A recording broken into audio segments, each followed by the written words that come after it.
Dear brothers and sisters, Staff Selection Commission 2021 ఈ general awareness ఈ current affairs సిరీస్లో నేను మరొక set of important GK bits నేను చెప్పబోతున్నాను. ఇవి మీకు తప్పకుండా ఉపయోగపడతాయని నేను ఆశిస్తాను. ఇంతకుముందు కూడా చాలా వీడియోస్ చేశాను. అవి మీరు చూడాలనుకుంటే కూడా కింద కనపడే లింక్ ప్రెస్ చేస్తే నేను చేసిన వీడియోస్ అన్నీ కూడా మీరు చూడవచ్చు. ఈరోజు మరొక సెట్ ప్రారంభిస్తాము. Number 1, value added tax was first applied in France. అంటే వాల్యూ యాడెడ్ ట్యాక్స్ అంటే VAT అంటారు కదా. ఆ వాల్యూ యాడెడ్ ట్యాక్స్ అనేది మొదట ప్రారంభించింది ఎక్కడ అమల్లోకి తీసుకొని వచ్చినారంటే ఫ్రాన్స్లో అమల్లోకి తీసుకొని వచ్చినారు. ఫ్రాన్స్ నుంచి మనము దాన్ని తీసుకొని మన దేశంలో అమలు చేస్తున్నాం. ఫస్ట్ ఫ్రాన్స్లో దాన్ని అమలు చేశారు. Value added tax VAT. ఈ వ్యాట్ అనేదాన్ని ఈ ఫస్ట్ మొదట ఫ్రాన్స్లో అమలు చేశారు. అది దాని సాధ్యాసాధ్యాలు ఆలోచించి మన దేశంలో కూడా అది బాగా ఉపయోగపడుతుందని ఆశించి మన దేశ ప్రభుత్వము దాన్ని మన దేశంలో కూడా వాడుకలోకి తెచ్చినారు. Next, first country to implement GST, goods and services tax. ఆ గూడ్స్ అండ్ సర్వీసెస్ ట్యాక్స్ను కూడా తొలిసారి అమలు చేసింది ఫ్రాన్స్ దేశమే. గూడ్స్ అండ్ సర్వీసెస్ ట్యాక్స్ అంటే వస్తు సేవల పన్ను అని మన మోడీ గారి ప్రభుత్వం ప్రవేశపెట్టింది ఈ గూడ్స్ అండ్ సర్వీసెస్ ట్యాక్స్. ఈ గూడ్స్ అండ్ సర్వీసెస్ ట్యాక్స్ కూడా మొదట ఫ్రాన్స్లోనే అమలు చేసినారు. ఇండియా టుక్ GST ఫ్రమ్, ఎక్కడి నుంచి తీసుకున్నారు? ఈ గూడ్స్ అండ్ సర్వీసెస్ ట్యాక్స్ అనేది మనం ఎక్కడి నుంచి దత్తత తీసుకున్నాము, ఎక్కడి నుంచి దాన్ని అమలు చేయడానికి అది బాగుంది అని చెప్పి దాన్ని మనం అమల్లోకి తీసుకొని వచ్చినాము అంటే ఫ్రాన్స్ నుంచే. ఎప్పుడంటే 2016లో దాన్ని సాధ్యాసాధ్యాలు ఆలోచించి ఇది కూడా మన దేశంలో చాలా బాగా ఉపయోగపడుతుంది, మన దేశ అభివృద్ధికి చాలా దోహదపడుతుంది, తర్వాత మన గూడ్స్ అండ్ సర్వీసెస్ ప్రజలకు బాగా అందుబాటులో ఉంటాయి అనే ఉద్దేశంతో మన మోడీ గారి ప్రభుత్వము దీని ఫ్రాన్స్ నుంచి 2016లో మన దేశంలో అమలు చేయడము జరిగింది. అక్కడి నుంచి తీసుకొని మన దేశం అమలు చేయడం జరిగింది.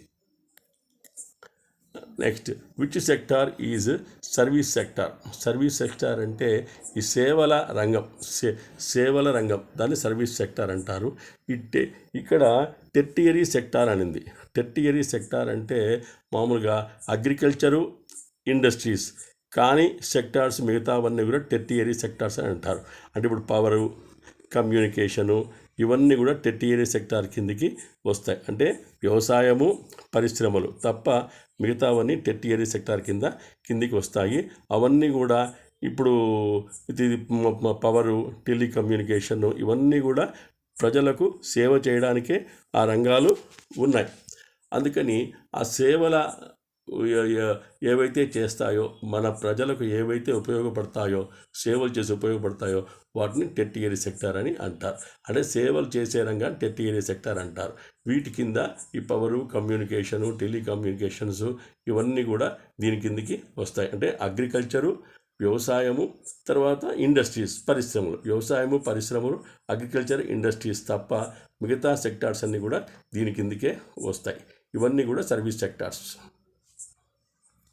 నెక్స్ట్ చూడండి, real estate belongs to which sector. Real estate అంటే ఈ భూములు కొనడము, అమ్మడము ఇవన్నీ కూడా భూమికి సంబంధించిన లావాదేవీలన్నీ కూడా ఈ టెర్టియరీ సెక్టార్ కిందకే వస్తాయి. ఇంతకుముందు చెప్పినా నేను అగ్రికల్చరు, ఇండస్ట్రీస్ సంబంధించినవి కాకుండా మిగతా అన్ని సెక్టార్స్ కూడా ఈ టెర్టియరీ సెక్టార్ కిందకే వస్తాయి. కాబట్టి రియల్ ఎస్టేట్ ఈ భూమికి సంబంధించిన లావాదేవీలు ఉండే ఆ రంగం కూడా ఈ టెర్టియరీ సెక్టార్ కిందకే వస్తుంది. Next, Kisan credit card scheme was launched in 1998. Kisan credit card scheme was launched in 1998లో దీన్ని ప్రారంభించిన కిసాన్ క్రెడిట్ కార్డ్.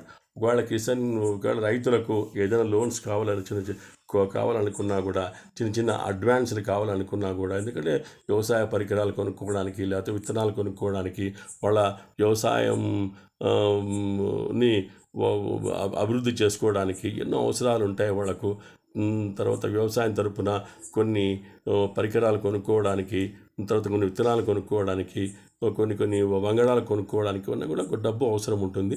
ఆ డబ్బు వీటి ద్వారా వాళ్ళు సమకూర్చుకునే అవకాశము ఉంటుంది. దీన్ని 1998లో మన ప్రభుత్వము ప్రవేశపెట్టింది, Kisan credit card scheme. Next, Indian railways makes the maximum profits from freight train. Freight train అంటే రవాణా ద్వారా, అంటే ఈ రైల్వేస్ మామూలుగా ఈ ప్రజలను ఓ చోటు నుంచి ఓ చోటు తీసుకుపోవడమే కాకుండా, ఈ రవాణా వస్తు రవాణా, ఈ కూరగాయల రవాణా, రకరకాల వస్తువులను ఒక చోటు నుంచి చోటు తీసుకుపోవడం ద్వారా కూడా చాలా లాభాలు సంపాదిస్తుంది. అంటే మామూలుగా ఈ ప్రజలను ఒక చోటు నుంచి ఒక చోటు తీసుకుపోవడం కన్నా కూడా ఈ సరుకు రవాణా ద్వారా ఎక్కువ ప్రాఫిట్ పొందుతోంది మన ఇండియన్ రైల్వేస్. రవాణా సౌకర్యాల ద్వారా, రవాణా వస్తువుల రవాణా ద్వారా ఎక్కువ లాభం సంపాదిస్తుంది మన Indian railways. Next, full form of SDR. SDR అంటే స్పెషల్ డ్రాయింగ్ రైట్స్. ఈ స్పెషల్ డ్రాయింగ్ రైట్స్ అంటే ఈ మామూలుగా ఈ ప్రభుత్వము బ్యాంక్స్ నుంచి కొంత డబ్బు తీసుకుంటూ ఉంటుంది. అవి స్పెషల్ డ్రాయింగ్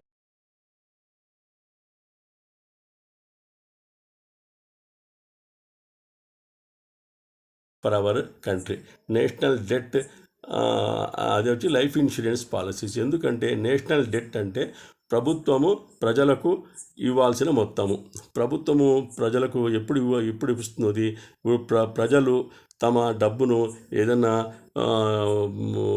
ఫిక్స్డ్ డిపాజిట్స్ లేకపోతే లైఫ్ ఇన్సూరెన్స్ పాలసీస్లో పెట్టినప్పుడు ఆ పీరియడ్ అయిపోయిన తర్వాత వాళ్ళ అమౌంట్ వాళ్ళు 5 years కొన్ని సంవత్సరాలు ఫిక్స్డ్ డిపాజిట్గా పెట్టింటారు. ఆ అమౌంట్ను తర్వాత వాళ్ళకు ఏదో కొద్దిగా ఇంట్రెస్ట్ కలిపి వాళ్ళకి ఇవ్వాల్సి ఉంటుంది. దాన్ని నేషనల్ డెట్ అని అంటారు. కాబట్టి లైఫ్ ఇన్సూరెన్స్ పాలసీస్ అన్నీ ఈ నేషనల్ డెట్గా వాళ్ళు దాన్ని కన్సిడర్ చేస్తారు.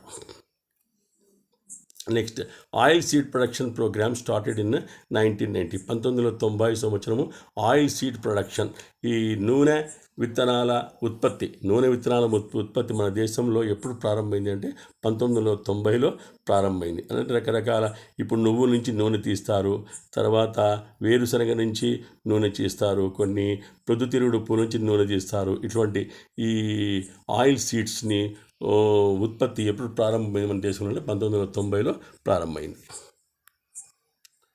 Next, annual financial statement or budget is mentioned in article 112. ఈ యాన్యువల్ ఫైనాన్షియల్ స్టేట్మెంట్ కానీ దాన్ని కూడా బడ్జెట్ అని అంటారు. ప్రతి సంవత్సరము మన ప్రభుత్వము తర్వాత దానికి ఉండే రెవెన్యూ, ఎక్స్పెండిచరు అవన్నీ క్యాలిక్యులేట్ చేసి ఏ రంగానికి ఎంత అమౌంట్ అలాట్ చేయాలి, ఎంత అమౌంట్ వాటికి కేటాయించాలి అనే దాన్ని మన బడ్జెట్లో దాన్ని చూపిస్తూ ఉంటుంది. అది మన రాజ్యాంగంలో ఎక్కడుంది అంటే ఆర్టికల్ 112వ విభాగంలో మనము బడ్జెట్ అనే దాన్ని చూడగలం. Next, RBI accounting year July నుంచి జూన్, అంటే వాళ్ళ financial year, reserve Bank of India financial year ఆర్థిక సంవత్సరము ఎప్పటి నుంచి ఎప్పటి వరకు అంటే జూలై నుంచి జూన్ వరకు. జూలై 1 నుంచి జూన్ 31 వరకు.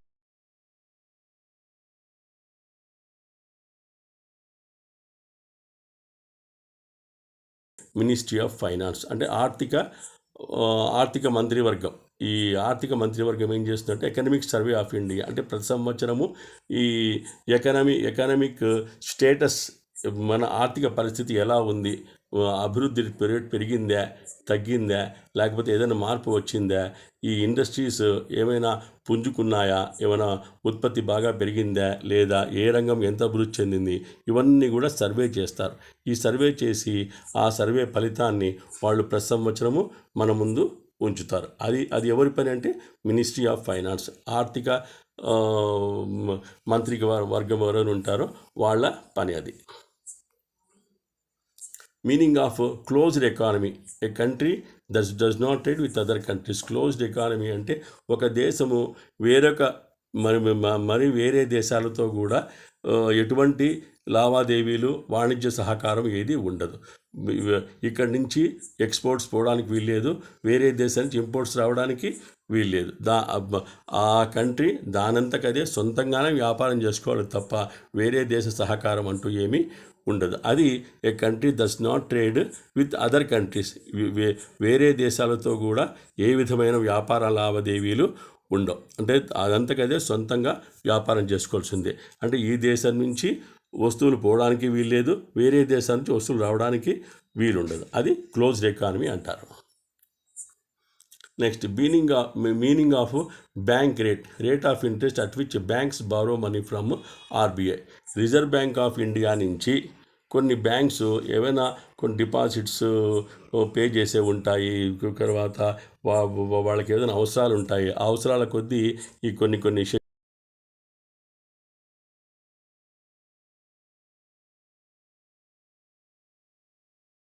ఇంట్రెస్ట్ తీసుకున్న బ్యాంక్స్ రిజర్వ్ బ్యాంక్ ఆఫ్ ఇండియాకు కట్టే ఇంట్రెస్ట్ దాన్నే బ్యాంక్ రేట్ అని అంటారు. Bank rate is the rate of interest at which banks borrow money from the RBI. RBI నుంచి ఇతర బ్యాంక్స్ తీసుకునే మొత్తానికి వాళ్ళు కట్టే ఇంట్రెస్ట్, వాళ్ళు చెల్లించే ఇంట్రెస్ట్నే బ్యాంక్ రేట్ అని అంటారు. Next, Vijay Kelkar committee was related to tax reforms. పన్నులో సంస్కరణలు. ఈ విధంగా పన్నులు ఉండాలి, ఈ విధంగా చేస్తే పన్నులకు ప్రజలు సులభంగా కట్టగలుగుతారు, పన్నులు తగ్గించాలా పెంచాలా, తర్వాత ఈ పన్నులో ఏ మార్పులు తీసుకురావాలి, ఏ సంస్కరణలు తీసుకురావాలి, ఏ సంస్కరణలు తీసుకొస్తే మన దేశ అభివృద్ధి చెందుతుంది, ఇవన్నీ కూడా ఈ సంస్కరణలన్నీ ఎవరు చెప్పినారంటే విజయ్ కేల్కర్ కమిటీ అనే కమిటీ కొన్ని నిర్ధారణ చేసింది, కొన్ని నిర్ణయాలు తీసుకుంది. దేనిలో అంటే ఈ ట్యాక్స్ సంబంధించిన ఈ సంస్కరణలు కొన్ని విజయ్ కేల్కర్ కమిటీ నిర్ధారణ చేసింది. Next, what is disinvestment in public sector? Disinvestment అంటే ఇప్పుడు కొన్ని ఇండస్ట్రీస్ ఉంటాయి, కొన్ని పరిశ్రమలు ఉంటాయి. ఈ కొన్ని పరిశ్రమలు పూర్తి నడవలేకపోతాయి, అవి ఉత్పత్తి చేయలేకపోతాయి. అప్పుడు వాళ్ళు ఏం చేస్తారంటే వాళ్ళ ఇండస్ట్రీస్, వాళ్ళ పరిశ్రమలోనే కొంత భాగం అమ్మేస్తారు, పార్షియల్గా అమ్మేస్తారు. వాళ్ళు అమ్మేసి తమ అవసరాలను పూడ్చుకొని మళ్ళీ వాళ్ళు ఉత్పత్తి ప్రారంభిస్తారు. దాన్ని డిస్ఇన్వెస్ట్మెంట్ అని అంటారు ఇన్ పబ్లిక్ సెక్టర్. దాన్ని ప్రైవేటైజేషన్ అని కూడా కొంత భాగం వేరే వ్యక్తులకు అమ్మేస్తారు. వాళ్ళలో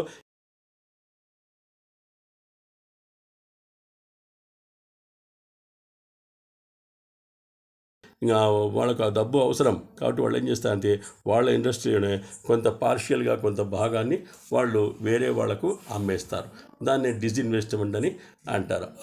ఎందుకు అమ్ముతారంటే వాళ్ళ అవసరాల సర్దుబాటు కోసము, కొంత అమౌంట్ను అడ్జస్ట్ చేసుకోవడము కోసం వాళ్ళు కొంత భాగాన్ని అమ్మేసి వాళ్ళ అవసరాలు తీర్చుకుంటారు. దాన్ని ప్రైవేటైజేషన్ అని కూడా అంటారు.